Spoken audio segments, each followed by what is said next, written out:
to be a shooting 29 in St. X. We are seeing more violent crime. We're on scene advising shots fired, multiple subjects with gunshot wounds. More than 95 homicides so far this year in Louisville. I mean, it's no secret that there's been some record homicide highs in the past years in Louisville. And more than 250 shootings where the victims survived. Crime gun tracing provides investigative leads where sometimes there might not have been any.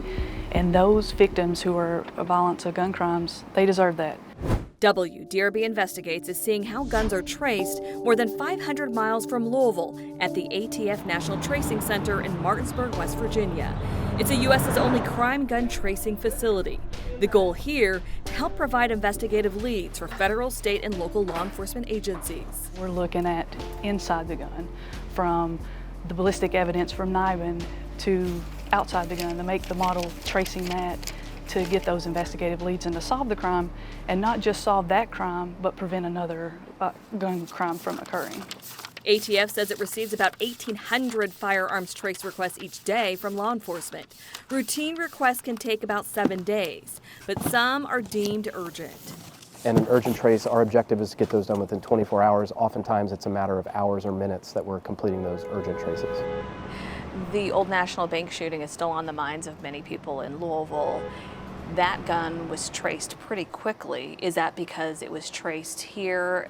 I can't talk about that investigation because it is an ongoing active investigation. I can tell you that generally we do what's called urgent trace requests for mass shootings, shooting of a police officer, those are things of that nature. ATF National Tracing Center, Darius speaking. If you think gun tracing is high tech, think again. Guns are traced with phone calls. Single or multiple purchase. And documents from gun shops that have gone out of business or no longer sell guns. When we trace firearms, what we're doing is we're relying on the record keeping of federal firearms licensees. There are boxes and boxes all over this tracing center. 6 to 8 million records come in each month, and 30,000 boxes of records are being processed right now.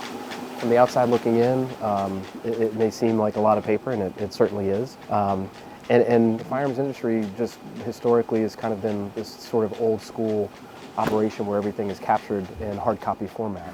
Once processed and scanned, that information is used to create an index file to help trace the gun. Here's how it works. When a crime gun is recovered, the gun is identified and police request a trace on it. We get calls from law enforcement all the time. They're like, hey, here's a serial number, can you look this up? Well, there's no such database, there's no national registry. Tracers then track where the gun was manufactured to where it was sold and who purchased it. The trace results are then used as possible leads in gun investigations. But it's going to give you a starting point, at least who purchased that firearm from that retail, from that FFL, the Federal Firearms Licensee. ATF's latest data from 2017 to 2021 shows Louisville police asked the ATF to trace more than 15,000 guns used in crimes. Of those, nearly 12,000 were traced back to who purchased it. More than 9,400 of them came from Kentucky and nearly 1,100 from Indiana. And police officers are really starting to see the benefits of tracing, what it does for their investigations, how it can help them solve cases.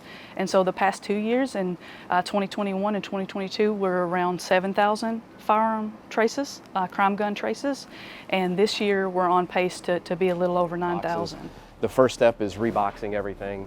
So many boxes and documents and employees going through it all to get information that could help identify possible suspects. It's interesting. It's a very kind of old school industry where the majority of everything is still handwritten. With photojournalist Darius, Bowie, Valerie Chin, WDRB News.